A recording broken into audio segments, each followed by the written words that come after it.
to be here with everybody. Just as a show of hands, how many have actually been to a naturopathic doctor? I'm just curious. Okay. So I'd just like to explain that naturopathic doctors are trained like medical doctors in terms of the sciences. So we dissect cadavers, we study pharmacology, we just don't use drugs to treat. And instead we're guided by these modalities and also these principles. Ultimately, we want to figure out what the root problem is and restore the person back to balance. So we're more interested in restoring health than we are in focusing on the disease that has a person. So naturopathic medicine can help with anything that you would go and see a medical doctor for.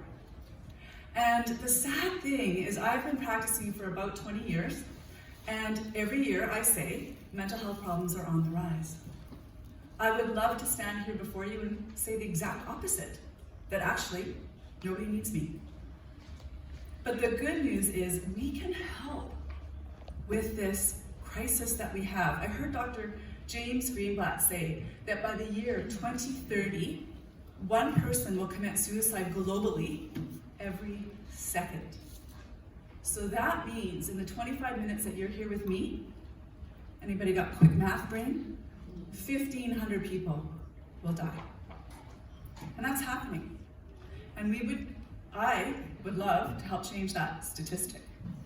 So a place to start, the first question you need to be asking your patients is, when did things begin?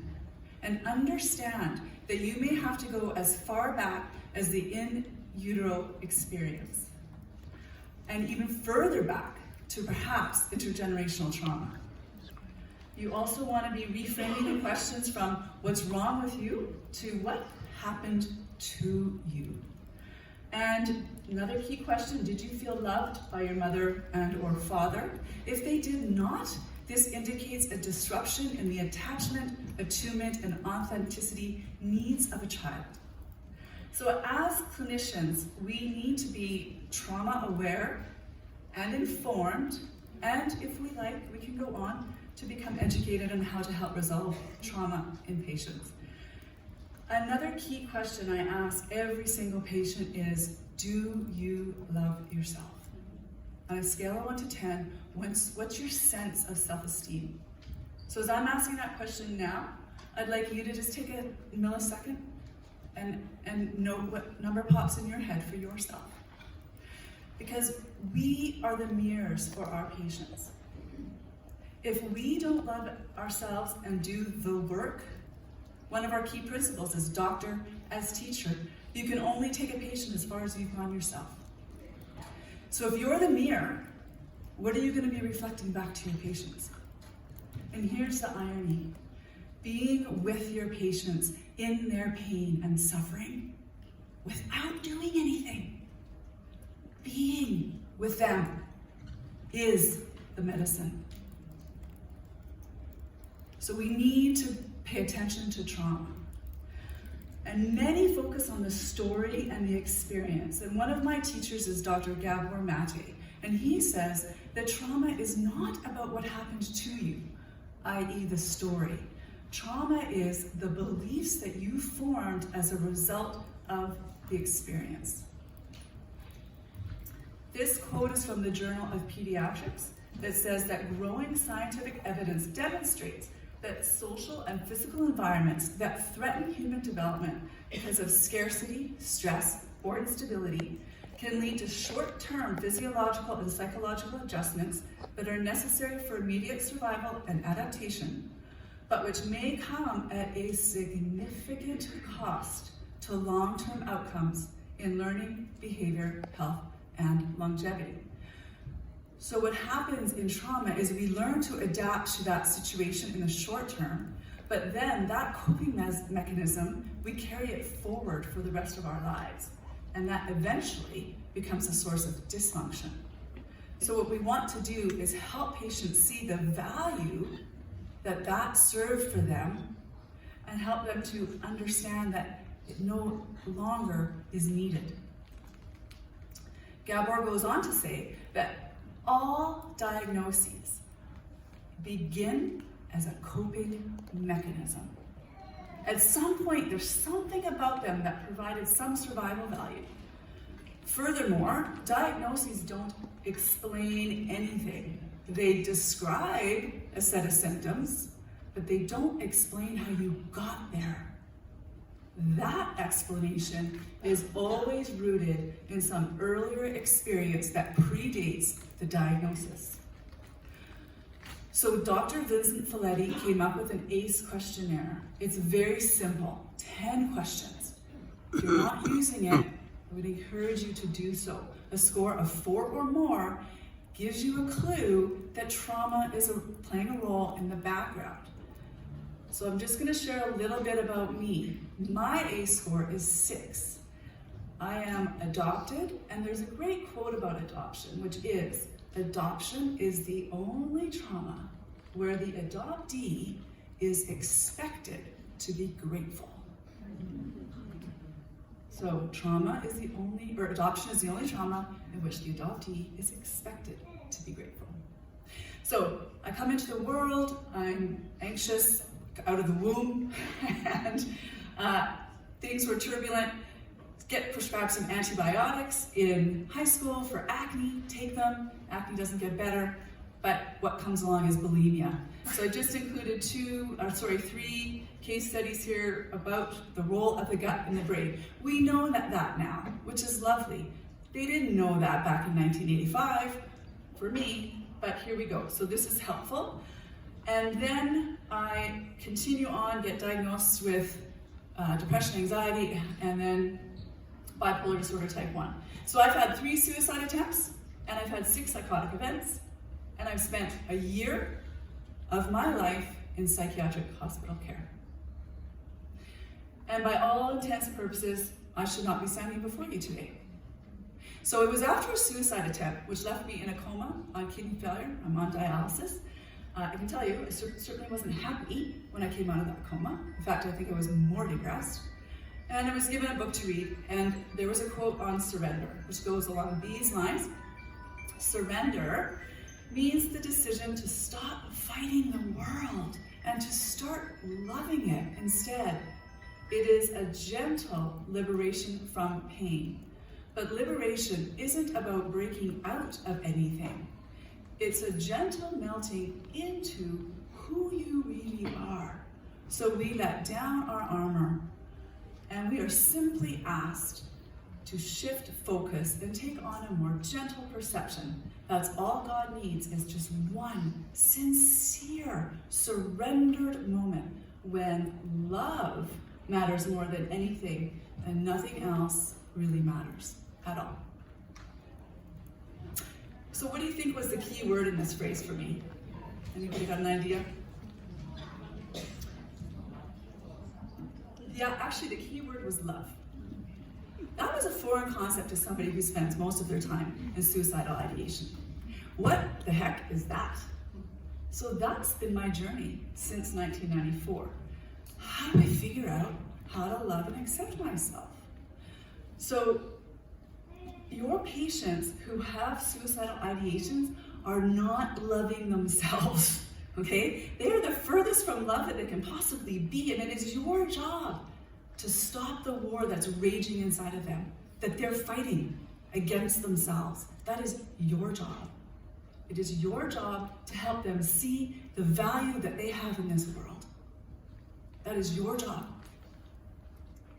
So, I was on 5 psychotropic meds, and hey, I don't mind giving me psychotropic meds if I'm going to get better. I wasn't getting better.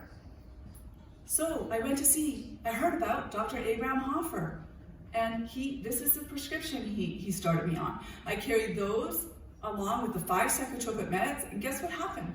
Lo and behold, I had my first year where I was free from depression and anxiety, which had not happened in the 15 years prior. Made a career change, and I became a naturopathic doctor.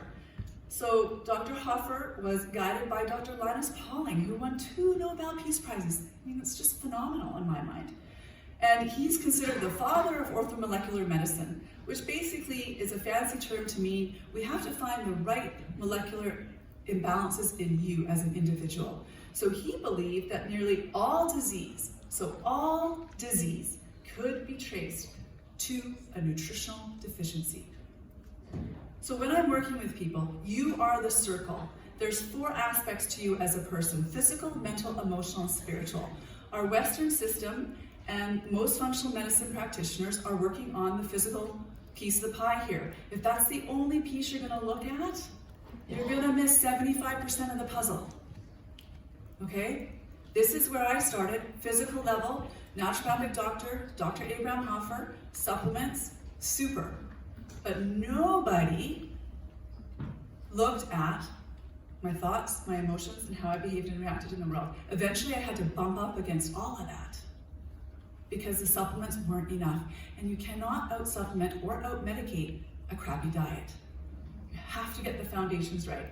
But on the physical level, what do we want to understand? There's 3 macro systems: neurotransmitters, hormones, organs of detoxification, and immune system. So first job is to figure out, as a health detective, which macro system or systems am I supporting in this individual? In my case, it was all 3.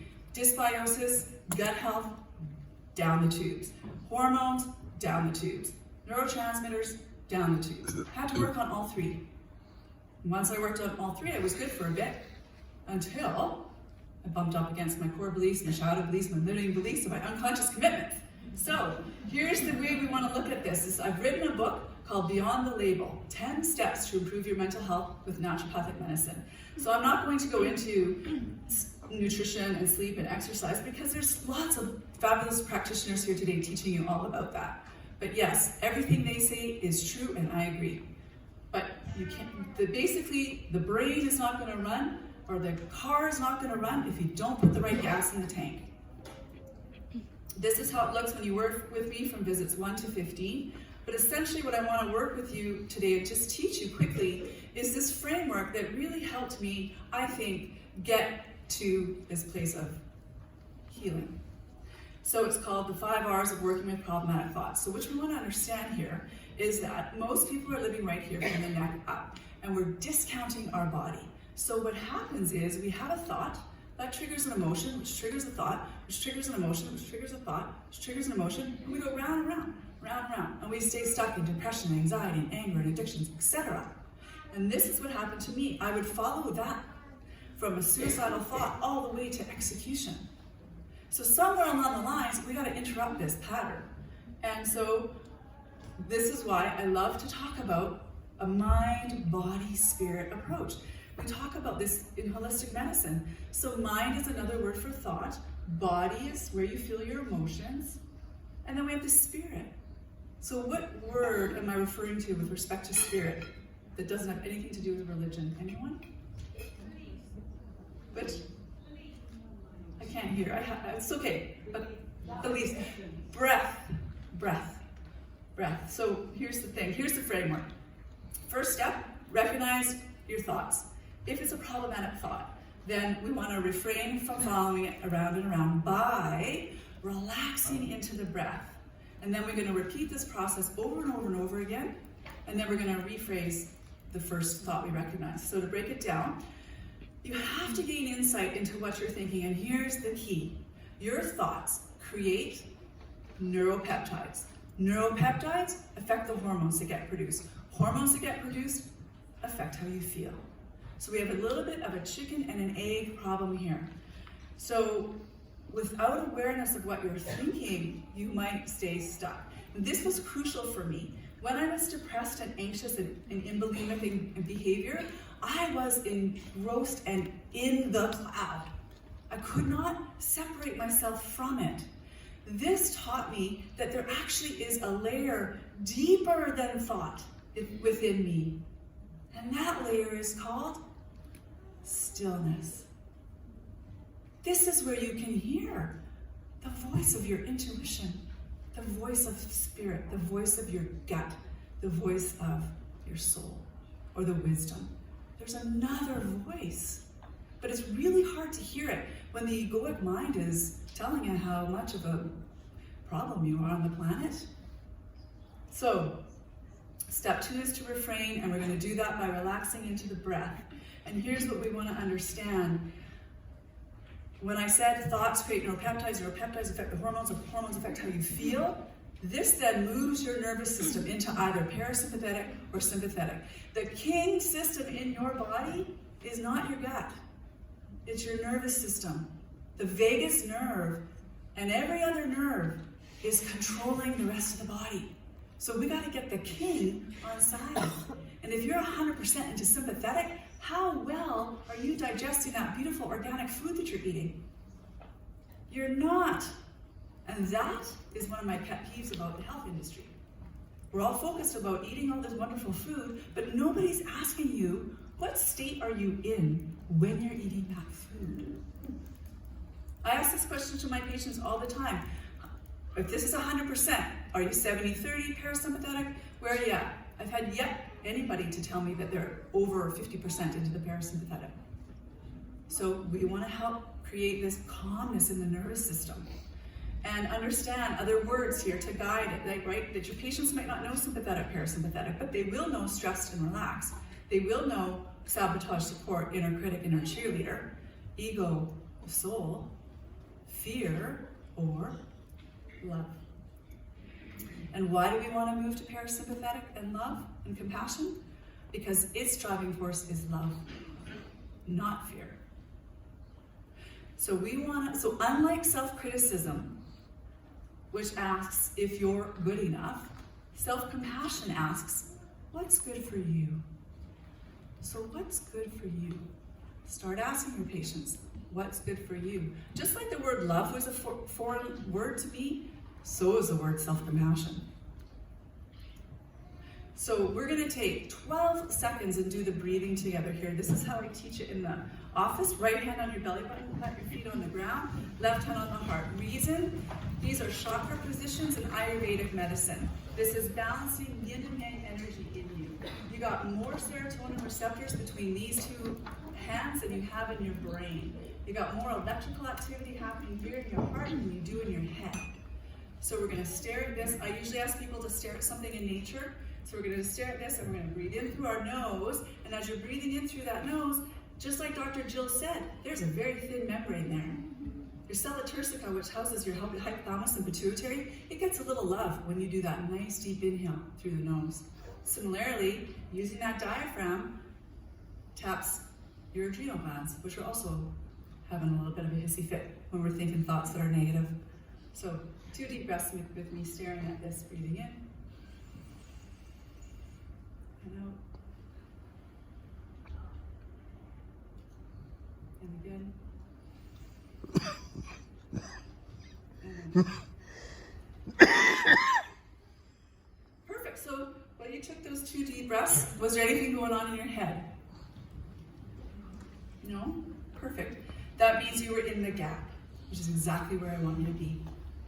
That means you were in the gap, you were in the place of stillness. Your nervous system had a mini moment of reprieve. And this is what we want to build into our lives. So continually practice this. So when I was taught this, I had to do this all throughout the day. My thoughts were fast and furious and all very negative. And then the last step here is we want to rephrase. This is probably why I struggled for 20 years longer than I needed to, because I was totally resistant to this idea of change your thoughts, change your life. I thought that telling me to say something positive was like spiritually bypassing or spraying whipping cream on a pile of bologna. It just didn't feel true. But here's the thing. Nowhere is it written that you have to believe the rephrase. You don't have to believe it. You just have to say it because of the thoughts affecting the neuropeptides. So if your negative thought you recognize as I am unworthy, the rephrase is I am worthy, or you can stay neutral. And that really comes from cognitive behavioral therapy. But this is the psychoneuroimmunology is Candace Pert's work. So we want to understand the technology of the brain and how it works and how it's related to our beliefs. I created a video, you can search my name, psychoneuroimmunology on YouTube and watch that. Gives you a little bit more explanation. But ultimately, this is a new thing that I've been saying to patients. Look, your brain is a bus. The thoughts, the passengers on the bus are the thoughts represented by whatever this is. This is the thought. And the driver of the bus down the road of life is your heart. And so get discerning about these passengers that are riding along with you. Because some of them, you can leave at the side of the road and keep on driving. Right? This is when we do the breathing. We're creating mini moments of mindfulness here. And I'm only asking for 2 deep breaths. The goal is to get people to live where? In the present moment. Most people are in the past or the future, living in either place in a problematic way. Neither of those places exist in reality. So come back to the present moment. So this is from the Journal of Naturopathic Medicine. What I like is this section here. The human being is not simply a physical entity. We have minds and we think. We have emotions and we feel. And we translate these feelings into meaning. We are spiritual beings. Causes of disease manifest in 4 groups or levels. Of these, the spirit is the center, next layer mental, then the next layer emotional, and the outermost layer physical. If there is a distortion on the spiritual level, it will create a distortion through the system, like ripples thrown from a pond. So we need to be looking at all 4 of these pieces. So the actionable points here, of course, nutrition. I've written another book called The Essential Diet, Eating for Mental Health. So you can check that out. Use it with your patients. They don't know where to start. There's the roadmap. Definitely addressing gut health. Ask questions. Do you love yourself? What happened to you? Use the ACE questionnaire. Mind the gap with the brain, thought, emotion, cycle. That QR code takes you to some videos that expand on what I just taught today. I also like to mention that I host a retreat for clinicians who are wanting to dive a little deeper into the mind, body, soul, compassionate inquiry approach to working with patients. But it's also an opportunity for you to recharge, because who hasn't felt a little bit of burnout the last 3 years working in the situation we've been working in, right? And these are my books. Beyond the Labels, available actually in 9 countries, so I'm quite proud of that. And I can answer some questions, I think, if I left enough time, or no. My microphone. Oh, I'm just looking over at the time, team. I think we may just have to move on. I'm really sorry. I'm getting a signal that we need to move on, but that was, I don't know about anyone else in the room, but I just lost for words really. Very grateful. Thank you.